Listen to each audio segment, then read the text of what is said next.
Buenos días a todas y todos. Se abre la audiencia en vista pública en el expediente 1750-2015, formado por apelación directa de sentencia en amparo en la acción constitucional promovida por Juan José Bolaños Mejía y Juan Carlos Ponce Sosa, contra la Sala Primera de la Corte de Apelaciones del Ramo Penal, Narcoactividad y Delitos contra el Ambiente. El secretario general adjunto dará lectura a la parte conducente de las consideraciones y la parte resolutiva de la sentencia apelada y efectuará las advertencias reglamentarias de la presente audiencia. La Corte Suprema de Justicia, Cámara de Amparo y Antejuicio, al dictar sentencia de 8 de abril de 2015, consideró: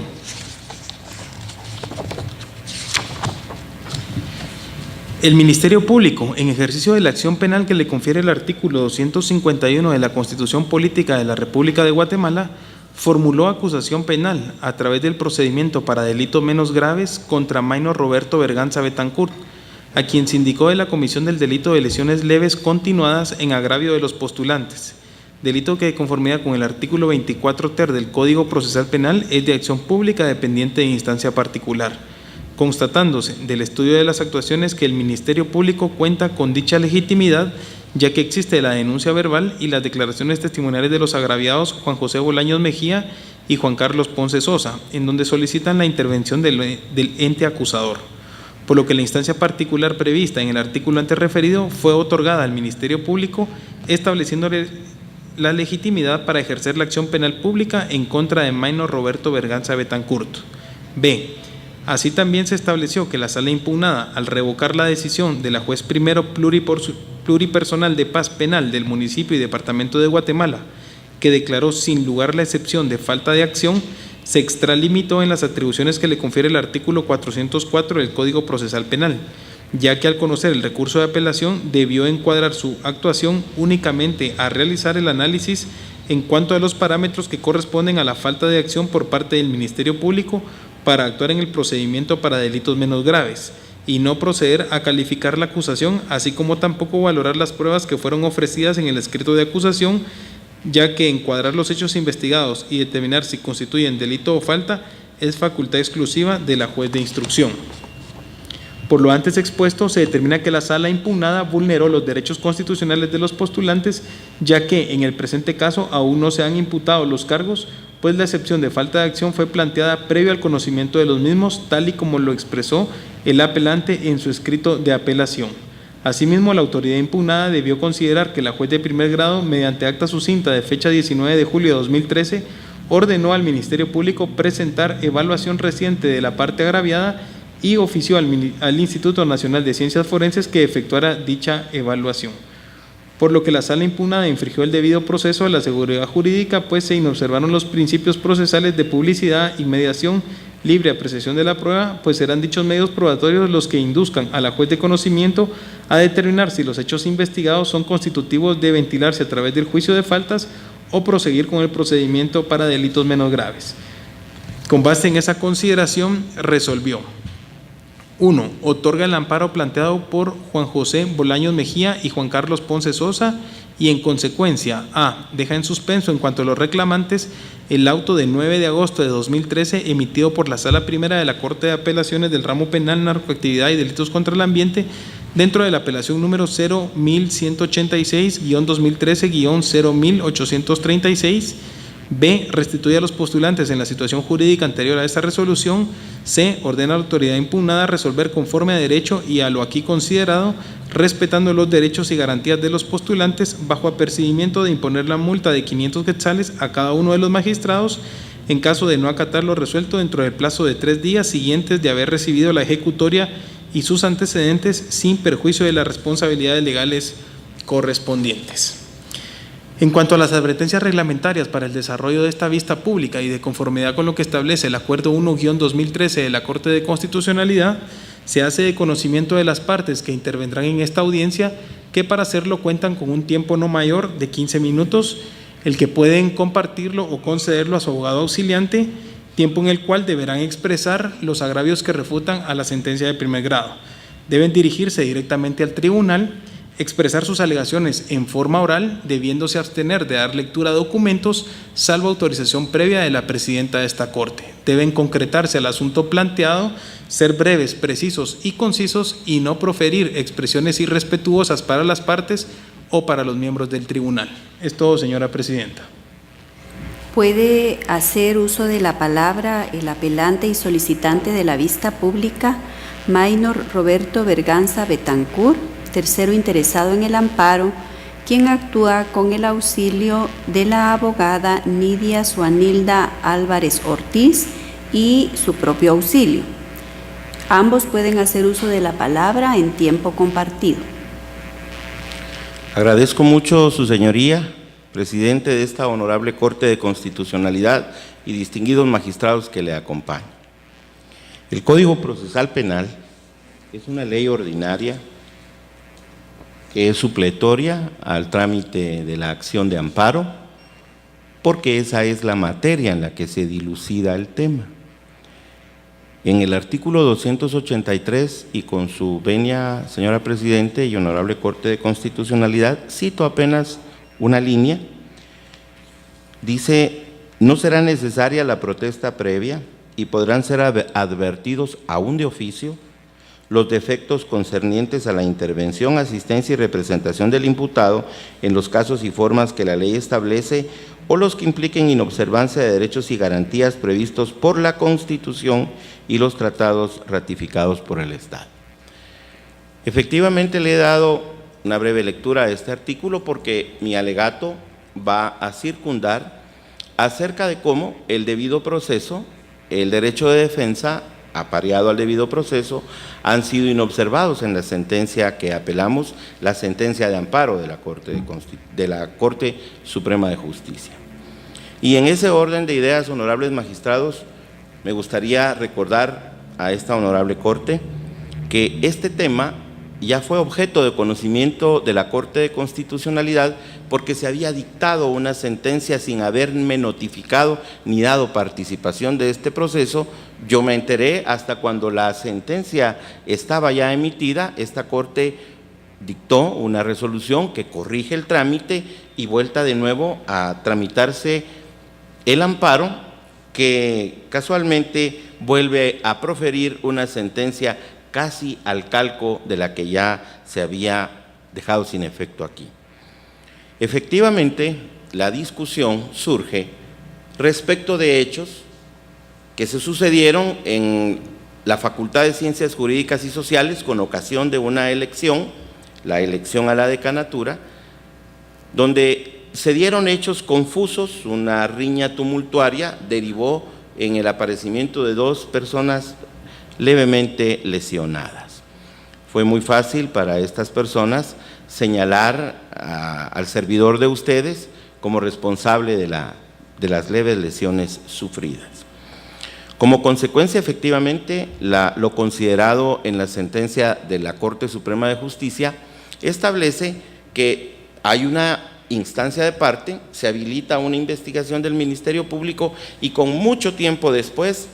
casi a año y medio, 18 meses de distancia,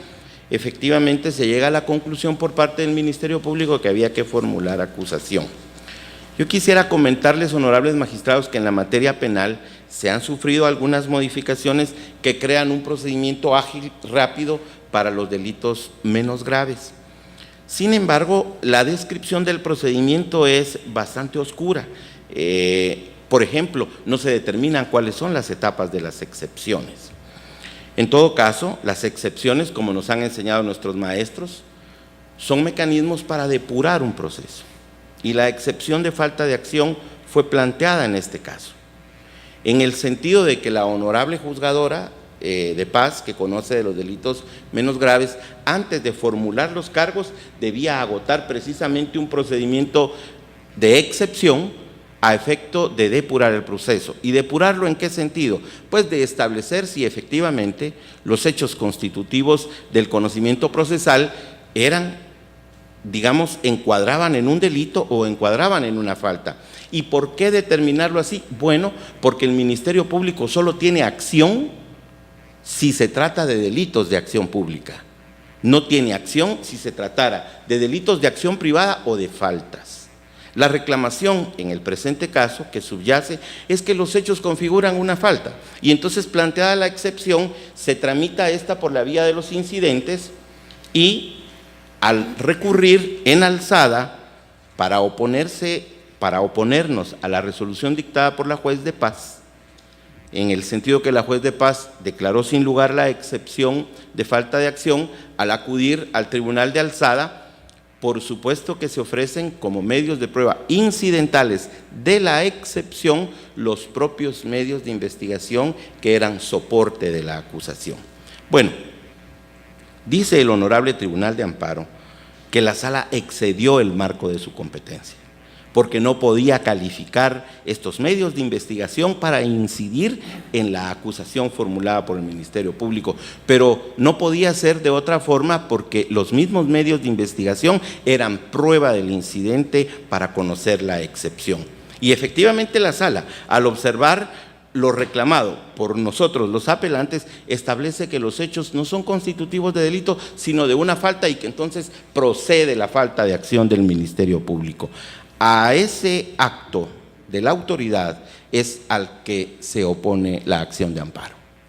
Efectivamente, nosotros hoy no venimos a discutir ese fondo, pero esta referencia histórica es importante. El fondo es que nosotros le planteamos a la Honorable Corte de Constitucionalidad, Suprema de Justicia, tres puntos concretos para que dictara su acción de amparo. Primero, le pedimos que estableciera la temporalidad de la acción. Segundo, le pedimos que estableciera que efectivamente los mecanismos para depurar el proceso, en este caso la excepción de falta de acción, obligaba al conocimiento de los propios medios de investigación que soportaban la acusación porque eran los elementos de prueba ofrecidos dentro de la excepción. Y finalmente, le tocó a la licenciada Nidia hablar acerca de la falta de definitividad que ocurre en el presente caso. En todo caso, la sentencia apelada solamente se manifiesta respecto de que no hubo extemporaneidad en el planteamiento de la acción, pero no resuelve lo planteado por esta representación en el sentido de que se debía conocer los elementos de prueba incidentales para determinar si se trataba de una falta o de un delito, y tampoco resuelve lo expuesto por mi abogada auxiliante en este caso, en el sentido de que no se agotó la definitividad, para lo cual le voy a dar paso a la exposición a mi compañera de trabajo. Muchas gracias, Honorable Corte.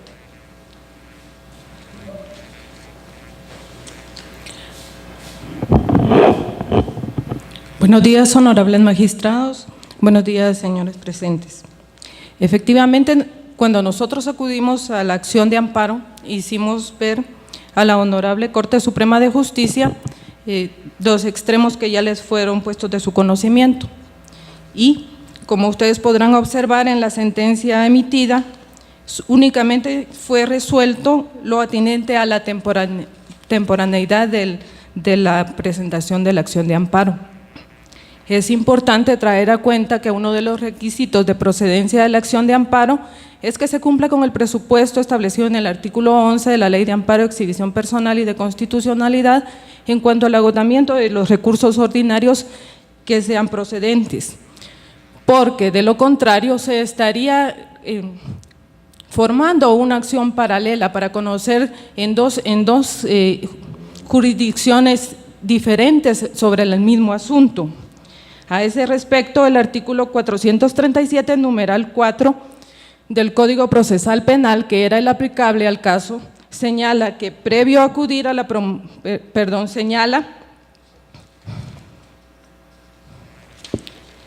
que procede la casación contra las sentencias o autos definitivos dictados por las salas de apelaciones que resuelven los recursos de apelación contra las resoluciones de jueces de primera instancia que declaren el sobreseimiento o clausura del proceso y los que resuelvan excepciones u obstáculos a la persecución penal. Este artículo, interpretado al tenor de lo dispuesto en el artículo 10 de la Ley del Organismo Judicial, cuyo contenido es acorde y aceptado por la doctrina del derecho y también por esta Corte, obligaba a los accionantes a acudir previamente el planteamiento del recurso de casación y solo hasta el momento de agotar dicha vía era procedente que se interpusiera la acción de amparo. Esta reclamación que nosotros hicimos del conocimiento de la Corte Suprema de Justicia en su oportunidad no fue resuelta en la sentencia de mérito, de donde se estima que se nos ha vulnerado el derecho de defensa y el debido proceso. No se ha tutelado en forma efectiva el derecho que asiste a las partes. Nosotros nos permitimos citar en su oportunidad las sentencias dictadas por la Honorable Corte de Constitucionalidad, las cuales me permito, con autorización de la señora Presidente, citar en su parte conducente. En la sentencia de fecha 26 de marzo de 2010, dictada dentro del expediente 4374-2009, esta Honorable Corte expresó: para la efectiva producción de la definitividad, la persona afectada debe intentar la reparación de sus agravios mediante todos los procedimientos y recursos idóneos previstos en la ley, con el objeto de que las violaciones constitucionales que advierta sean revisadas, ya sea por el mismo órgano que lo dictó o por otro de mayor jerarquía. Si la reparación se intentó por medio de una impugnación idónea, el resultado de esta es, según criterio jurisprudencial sentado por esta Corte, el acto definitivo y por ende aquel contra el que debe instarse el amparo, pues de no ser así se estaría obviando y descalificando la potestad decisoria de las autoridades que resolvieran los mecanismos de revisión y se subrogaría su competencia, desvirtuando de esta manera la naturaleza extraordinaria y subsidiaria propia de la garantía constitucional de amparo. En el mismo sentido, señala la sentencia de fecha 5 de marzo de 2002, dictada dentro del expediente 1310-2001, dictada por esta Corte de Constitucionalidad, en que en cuanto al principio de definitividad refiere que por la naturaleza subsidiaria y extraordinaria del amparo no puede constituirse en vía procesal paralela a la jurisdicción ordinaria, por medio de la cual los agraviados persigan la satisfacción de pretensiones que pueden ser tramitadas de conformidad con el procedimiento señalada en la ley que rija el acto. En ese sentido, honorables magistrados, también fue citada la sentencia del 21 de marzo de 2005, dictada dentro del expediente 2716-2004 de la Corte de Constitucionalidad. Y existe también en esta resolución el referente de que el objeto de la acción de amparo no es una revisión, no es generar una tercera instancia revisora de los actos procesales, es necesario que se agoten las vías ordinarias, de manera que nosotros nos consideramos afectados por la sentencia emitida por la Honorable Corte Suprema de Justicia, toda vez que nuestros alegatos no fueron considerados en el resoluto y no se nos ha hecho efectivo nuestro derecho de defensa y de petición. En ese orden de ideas solicitamos que se declare con lugar el presente recurso de apelación. Puede hacer uso de la palabra el Ministerio Público por medio de la agente fiscal Ruth Jessica López. Gracias. Buenos días, honorables magistrados, abogados, abogadas y demás público que nos acompaña. En el presente caso, el Ministerio Público comparte el criterio sustentado en la sentencia del Tribunal de Amparo de Primera Instancia, de primer grado, emitida con fecha 8 de abril del año 2015, por medio de la cual otorgó el amparo solicitado. Como antecedente a este amparo se puede establecer que el licenciado Maynor Roberto Berganza Betancourt presentó en forma oral como obstáculo a la persecución penal la excepción de falta de acción, misma que fue declarada sin lugar por parte del juez primero de paz pluripersonal penal del municipio de Guatemala. Ante esta inconformidad, el licenciado Berganza Betancourt presentó recurso de apelación, mismo que fue conocido por la autoridad recurrida, la Sala Primera de la Corte de Apelaciones del Ramo Penal, Narcoactividad y Delitos contra el Ambiente, quien emitió el acto reclamado de fecha 9 de agosto del año 2013 y declaró con lugar el recurso de apelación. Al respecto, es oportuno señalar que al presentar un obstáculo a la persecución penal, en este caso sería la falta de acción, este conlleva a determinar si existe o no el derecho del ente investigador a continuar con el proceso penal, en este caso en contra del licenciado Berganza Betancourt, ya que si se declara con lugar dicha excepción, se le tendrá por separado al Ministerio Público del proceso penal, ello de conformidad con el artículo 296 del Código Procesal Penal. Al analizar el acto reclamado, se puede establecer que la sala recurrida se extralimita en el ejercicio de las funciones que le asigna el artículo 404 del Código Procesal Penal, pues debió circunscribir su actuación a únicamente indicar si existía o no falta de acción del Ministerio Público en los procedimientos de delitos menos graves. Sin embargo, la autoridad recurrida entra a analizar la acusación presentada por el Ministerio Público, incluyendo los medios de investigación ofrecidos en la misma, y establece si el hecho investigado constituye delito o falta, situación que no le corresponde, porque únicamente debía circunscribirse a examinar el recurso de apelación, ya que esta facultad le correspondía únicamente a la juez de instrucción que conocía el expediente. Esta situación se considera que genera un agravio que únicamente puede ser reparable por medio del otorgamiento del presente amparo, pues vulnera el debido proceso, el derecho de defensa y el principio de seguridad jurídica. Con la venia de la honorable presidenta, quisiera dar lectura a la parte conducente de una sentencia emitida por esta Corte. Sí, puede hacerlo. Gracias. La seguridad jurídica, uno de los principios rectores que forman el derecho, implica el acatamiento, entre otras situaciones, a las reglas que la ley precisa aplicables a la conducta de los sujetos de litigio y de los jueces que deban decidirlo, a fin de que puedan actuar con la certidumbre que el derecho requiere. Este criterio fue sostenido en la sentencia emitida en el expediente 527 del año 2000 y en el expediente 3766 del año 2007. En ese sentido, esta Fiscalía solicita a la Honorable Corte que al momento de conocer el recurso de apelación, el mismo sea declarado sin lugar y en consecuencia se confirme la sentencia de fecha 8 de abril del año 2015 y se otorgue el amparo solicitado. Gracias. Se clausura la presente audiencia.